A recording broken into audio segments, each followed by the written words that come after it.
wabarakatuh. Selamat siang dan salam sehat untuk kita semua. Yang kami hormati para narasumber, ada Pak Wahyu, Pak Suryo dari Menpan, dan Pak Fernando dari Kemendagri. Bapak Ibu, kalau kita membahas tentang penataan tenaga non-ASN ini gitu ya,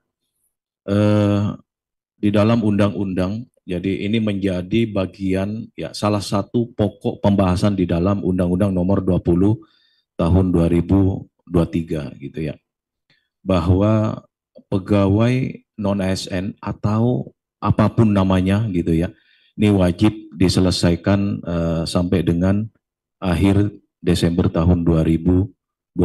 Dan sejak diundangkan Undang-Undang tahun 2000 nomor 20 tahun 2023, maka PPK tidak boleh mengangkat pegawai non-ASN atau nama lainnya selain pegawai ASN. Nah, sebelum masuk ke pembahasan lebih lanjut, Bapak dan Ibu sekalian, coba kita flashback ke belakang. Bukan hanya kita berbicara di Undang-Undang Nomor 20, tetapi ada di Peraturan Pemerintah Nomor 49 tahun 2018, bahwa sejak diundangkan Peraturan Pemerintah 49 2018, pegawai non-ASN yang ada atau bekerja di instansi Bapak dan Ibu sekalian itu masih boleh bekerja sampai dengan paling lama 5 tahun. Kan seperti itu ya Bapak dan Ibu sekalian. Karena diundangkan November 2018 berarti ke November 2024 ya. 24-23 ya. Iya. Berikutnya Bapak dan Ibu sekalian, ada surat Kementerian Pan-RB gitu ya, 1511. Sebenarnya surat itu menegaskan surat nomor 185 gitu ya, yang mengingatkan mengingatkan instansi mendorong agar melakukan penataan terhadap pegawai non-ASN yang ada di instansi masing-masing, yang berada dan sudah diangkat di instansi masing-masing gitu ya. Ini dalam rangka untuk menjamin statusnya, lalu karirnya, dan juga kesejahteraan pegawai yang bersangkutan gitu ya. Dan selanjutnya juga mendorong pejabat pembina kepegawaian untuk melakukan pemetaan gitu ya. Pemetaan terhadap pegawai non-ASN yang ada di lingkungan masing-masing. Nah, pegawai non-ASN ini bisa diangkat menjadi P3K ketika dia memenuhi persyaratan sesuai dengan peraturan pemerintah yang mengatur peraturan pemerintah nomor 49 tahun 2018 gitu ya.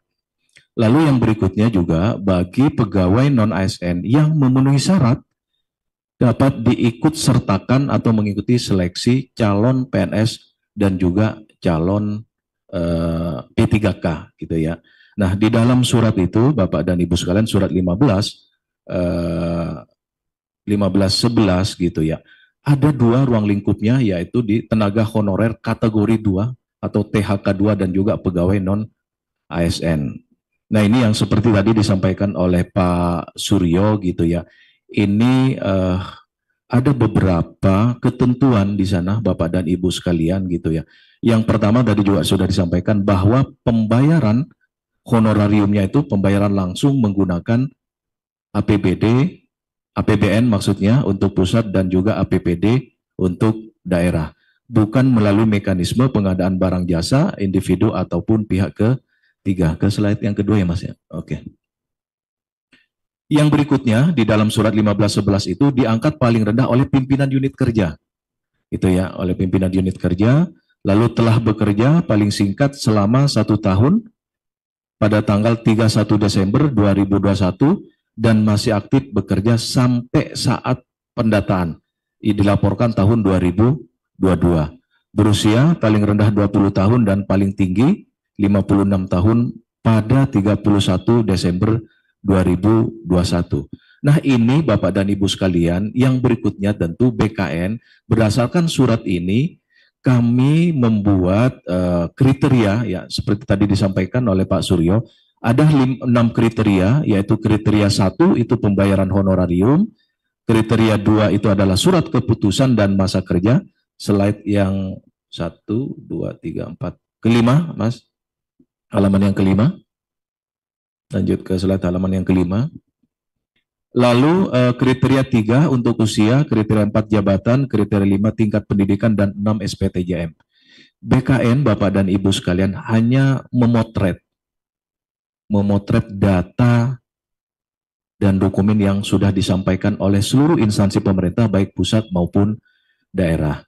Jadi seperti tadi disampaikan oleh MC, moderator, bahwa betul memang sampai saat ini kami sedang melakukan verbal, Bapak dan Ibu sekalian. Mudah-mudahan besok sudah seluruhnya sudah 100% ya. Dan hari ini teman-teman betul-betul kami karantina, Bapak dan Ibu sekalian gitu ya, sampai jam setengah 10 malam, dan progresnya cukup signifikan. Dari 6 kriteria ini 5 sudah 100%, tinggal kriteria 4 yang memang belum 100%. Kriteria 4 ini terkait jabatan. Karena memang pada saat pengangkatan ini yang tidak ada standar, Pak, dalam pengangkatan jabatan. Ada surat Menpan, edaran Menpan yang mengharamkan, kira-kira begitu ya Pak, sederhananya ya. Ada 3 jabatan, yaitu pengelola kebersihan, keamanan, dan driver. Dan juga ada di lampirannya kurang lebih 200 jabatan-jabatan, pramur dan seterusnya gitu ya. Nah, ini kami memotret itu, Bapak dan Ibu sekalian. Yang pertama mungkin yang Pokja 1, ini terkait dengan kriteria 1 ini yang dikerjakan oleh teman-teman dari BKPSDM. Karena Kementerian Pan-RB melalui Menteri Pan-RB menyampaikan bahwa BKN dan BPKP harus melakukan verifikasi dan validasi. Karena di Undang-Undang 20 tahun 2023, penataan itu termasuk verifikasi, validasi, dan pengangkatan oleh instansi terkait. Maka BKN diperintahkan untuk melakukan verifikasi dan validasi. Untuk kriteria 1 pembayaran honorarium itu yang melakukan verbal teman-teman dari BPKP. Kalau kriteria 2 sampai dengan kriteria 6 kami dari BKN. Kondisi saat ini jadi kami hanya memotret, Bapak dan Ibu sekalian. Kami tidak menentukan apakah itu sesuai kriteria atau tidak, Pak. Memenuhi syarat atau tidak gitu. Itu nanti kebijakannya adalah di Kementerian Pan-RB ya. Jadi kami hanya memotret, Bapak dan Ibu sekalian, terhadap data yang dikirim oleh Bapak dan Ibu sekalian, seluruh instansi pemerintah baik pusat maupun daerah. Dan saat ini yang memang yang menjadi kendala yang begitu yang kami alami yaitu di kriteria 4 jabatan, Pak. Jabatan begitu tidak standar, Bapak dan Ibu sekalian gitu ya. Dan ada yang kami juga temukan dalam surat keputusan, judulnya itu adalah pengadministrasi, Bapak dan Ibu sekalian. Begitu masuk di lampirannya itu adalah ratusan ribuan, dan masing-masing orang ada jabatan dan uraian tugasnya. Ketika masuk ke sana, ya itu tadi Pak, bervariasi Bapak dan Ibu sekalian. Tidak ada keseragaman jabatan, dan juga bahkan ada penjaga burung Pak. Jadi pegawai itu dimasukkan ke data ASN Pak. Ternyata itu menjaga burungnya bupati, wali kota, gubernur gitu ya Pak ya. Bahkan mengantar anaknya gitu ya Pak ya. Jadi inilah yang tentu kami betul-betul kami masuk ke dalam dokumen itu, tapi kami hanya memotret. Tapi kami tidak bahwa dokumen itu sesuai atau tidak sesuai, tidak seperti itu Pak. Jadi kami memotret Bapak dan Ibu sekalian bahwa ada 2 kriterianya, yaitu yang pertama bahwa jabatan itu sesuai dengan ketentuan yang tadi yang di surat Menpan. Yang kedua tidak sesuai ketentuan, seperti itu Pak. Lalu yang berikutnya, kami pun tidak serta-merta Bapak dan Ibu sekalian, karena yang disampaikan di dalam surat Menpan itu sampai dengan cut off-nya itu kan 31 Desember 2021 ya, Bapak dan Ibu sekalian. Jadi dan 1 tahun pun minimal di 31 Desember 2021. Jadi kami melihat SK terakhir di tahun 2021. Tetapi Bapak dan Ibu sekalian, kalaupun SK terakhirnya 2021 itu tidak sesuai, kami tetap melihat ke SK sebelumnya Pak. Jadi kami ingin menyajikan data kepada Kementerian Pan-RB, nanti biarkanlah tadi seperti sampaikan Pak Suryo, nanti akan ada opsi-opsi dan yang akan itu menjadi rencana kebijakan Pak Menteri Pan-RB, kira-kira seperti itu ya Bapak dan Ibu sekalian. Ini permasalahan di jabatan. Yang berikutnya juga permasalahan di usia, Pak. Di sana minimal 20 tahun dan maksimal 56 tahun. Dan itu cut off-nya 2021 kan Bapak dan Ibu sekalian. Pada saat itu masih kami temukan beberapa, memang betul Pak. Di 31 Desember itu masih 56. Tapi bagaimana sampai saat ini kan seperti itu ya. Saat ini belum diangkat Pak. 2021 tambah sekarang 2024 Pak.